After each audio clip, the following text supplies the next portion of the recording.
Hello students, मैं आपकी मीनू दी आज से आपको व्यावसायिक अध्ययन, जिसे इंग्लिश में बिजनेस स्टडी भी कहते हैं, उसके बारे में बताऊंगी। आज इस वीडियो में मैं आपको व्यवसाय के बारे में बताऊंगी कि व्यवसाय किसे कहते हैं, कि व्यवसाय क्या है। व्यवसाय की धारणा यानी कॉन्सेप्ट ऑफ बिजनेस। हम देखते हैं कि प्रत्येक व्यक्ति किसी न किसी व्यवसाय में लगा हुआ है।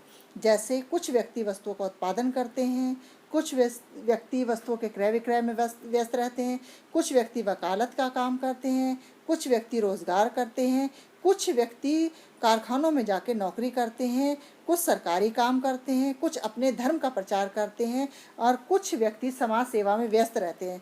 सभी क्रियाओं को, क्योंकि ये सभी क्रियाएं किसके द्वारा की जाती है? मानव द्वारा। किसके द्वारा की जाती है? मानव द्वारा। इसीलिए इन क्रियाओं को मानवीय क्रियाएं कहा जाता है।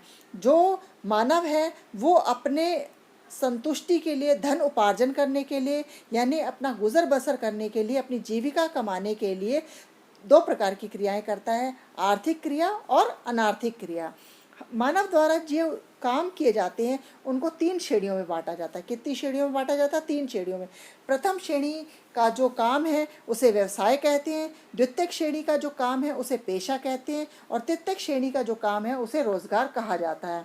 इन तीनों श्रेणियों की जो प्रकृति है अलग अलग है। जैसे प्रथम श्रेणी का संबंध वस्तुओं और सेवाओं के उत्पादन व उनके क्रय विक्रय से है।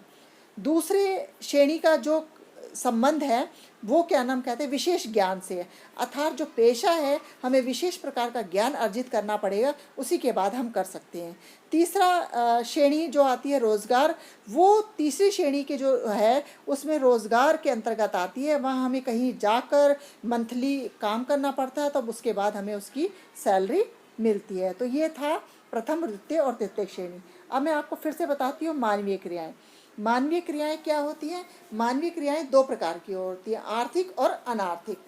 देखो, पहली आती है उसके अंदर आर्थिक क्रिया के अंदर व्यवसाय। व्यवसाय में नंबर 1 क्या किया जाता है? क्रय विक्रय। नंबर 2 उद्योग धंधे आते हैं। नंबर 3 बीमा। नंबर 4 यातायात। नंबर 5 संग्रहण। नंबर 6 विज्ञापन। पेशा, पेशे में आते हैं वकालत, चिकित्सा, चार्टर्ड अकाउंटेंसी यानी सीए। रोजगार, रोजगार में आता है प्रबंधक, निरीक्षक, श्रमिक। फिर आता है अनार्थिक क्रियाएं। अनार्थिक क्रियाओं में धर्म प्रचार और देश सेवा। देखो, धर्म प्रचार और देश की सेवा इंसान अपनी मर्जी से करता है। ऐसा कार्य जो लोगों की सेवा भलाई के लिए किया जाता है वो अनार्थिक क्रिया कहलाती है। ठीक है। अब है मानवीय क्रियाएं।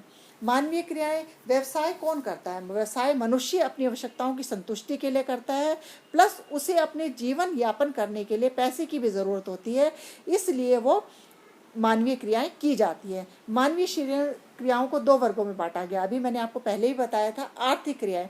आर्थिक क्रियाएं वे होती हैं जिससे धन कमाया जाता है। ठीक है। आर्थिक क्रियाओं में क्या क्या आता है? नंबर 1 व्यवसाय। व्यवसाय एक आर्थिक क्रिया है जिसमें वस्तुओं सेवाओं का उत्पादन किया जाता है, विक्रय किया जाता है, लाभ अर्जित किया जाता है। जैसे कपड़े की दुकान हो गई, ट्रांसपोर्ट करना, कोई भी चीज़ को बेचना, खरीदना, जो भी करना, उसको क्या किया जाता है? व्यवसाय कहा जाता है। पेशे का अर्थ उस आर्थिक क्रिया से है जो एक विशेष ज्ञान एवं कुशलता प्राप्त व्यक्ति द्वारा समाज के विभिन्न वर्गों की निष्पक्ष सेवा करने के लिए की जाती है, जैसे वकालत और चिकित्सा। इन दोनों को करने के लिए पहले विशेष ज्ञान अर्जित करना पड़ता है, तभी जाके हम इस पेशे को अपना सकते हैं। रोजगार का भी अभिप्राय है एक विशेष समझौते के अंतर्गत पारिश्रमिक के बदले दूसरों के लिए काम करने से है, जैसे कारखाने, सरकारी कार्यालयों आदि में नौकरी करना। इसे कहते हैं हम रोजगार। व्यवसाय, अब मैं आपको बताऊंगी व्यवसाय। संकुचित रूप में व्यवसाय के बारे में अगर हम बात करें तो व्यवसाय का आश्रय वस्तुओं और सेवाओं के क्रय विक्रय से लगाया जाता है, लेकिन विस्तृत अर्थ में व्यवसाय में बहुत सारे काम आते हैं, जैसे कि वस्तु सेवाओं को उत्पादन से लेकर उसे अंतिम उपभोक्ता तक पहुंचाने से की जाती है। यहाँ सेवाओं से भी अभिप्राय है। व्यवसाय के अंदर केवल वस्तुओं का ही नहीं, सेवाओं का भी आदान प्रदान किया जाता है, जिसे एक स्थान से दूसरे स्थान पर ले जाया जाता है, जैसे परिवहन है, संदेश वाहन है, बीमा है, भंडारण है, बैंकिंग। क्योंकि एक व्यवसाय को करने के लिए हमें इन सब चीज़ों की ज़रूरत होती है। व्यवसाय उस आर्थिक क्रिया से जो निरंतर आधार पर वस्तुओं और सेवाओं के उत्पादन एवं विक्रय द्वारा लाभ अर्जित करने के उद्देश्य से की जाती है।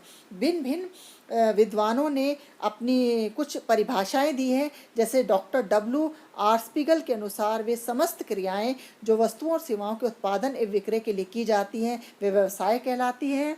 दूसरी परिभाषा L.H.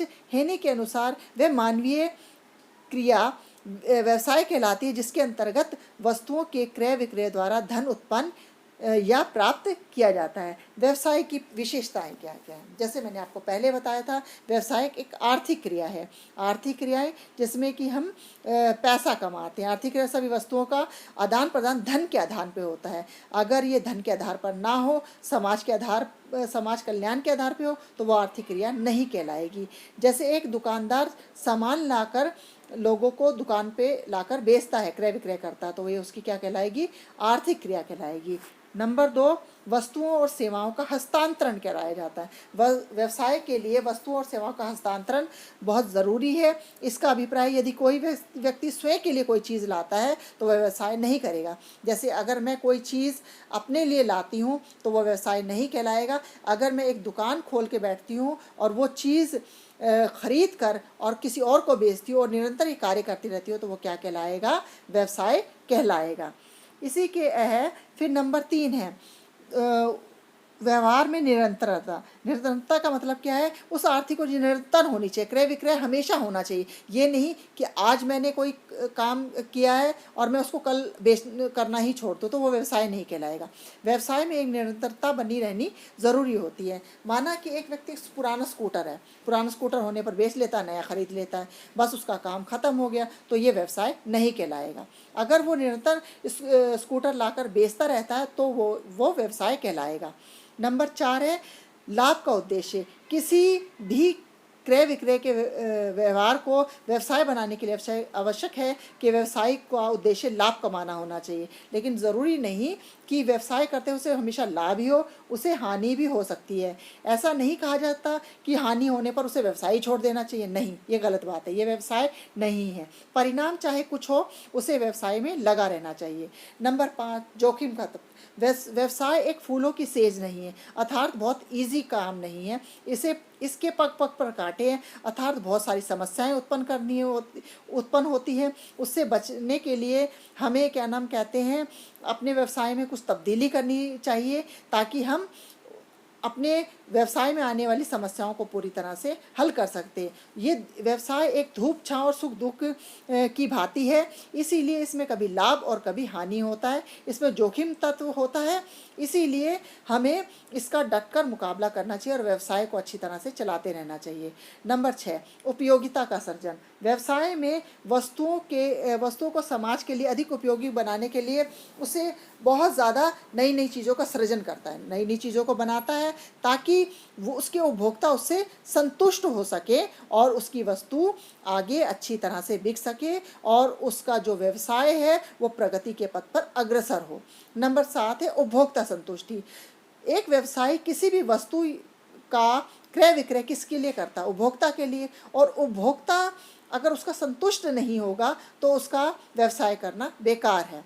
एक और व्यवसाय का उद्देश्य लाभ कमाना भी है, तो दूसरी ओर अपने उपभोक्ताओं को संतुष्टि भी प्रदान करना है। उसको एक व्यवसाय को सफलता तभी प्राप्त होगी जब वो अपने व्यवसाय में अपने उपभोक्ताओं को पूरी तरह से संतुष्ट कर सकेगा। अगर वो संतुष्ट नहीं कर पाता तो उसका व्यवसाय कभी नहीं चल सकता। तो एक व्यवसाय का मूल उद्देश्य ये होता है कि उसे अपने व्यवसाय को सही भांति से चलाने के लिए लाभ के साथ साथ उपभोक्ताओं का भी पूरी तरह से ध्यान रखना होगा, तभी एक व्यवसायी अपने व्यवसाय में सफल हो सकता है। मैं आपकी मीनू दी ने आज आपको जो बताया, आपको कैसा लगा? आप कमेंट बॉक्स में जाके उसके बारे में कमेंट करना, ताकि मैं आगे भी इसी प्रकार से वीडियो बनाती रहूं। धन्यवाद।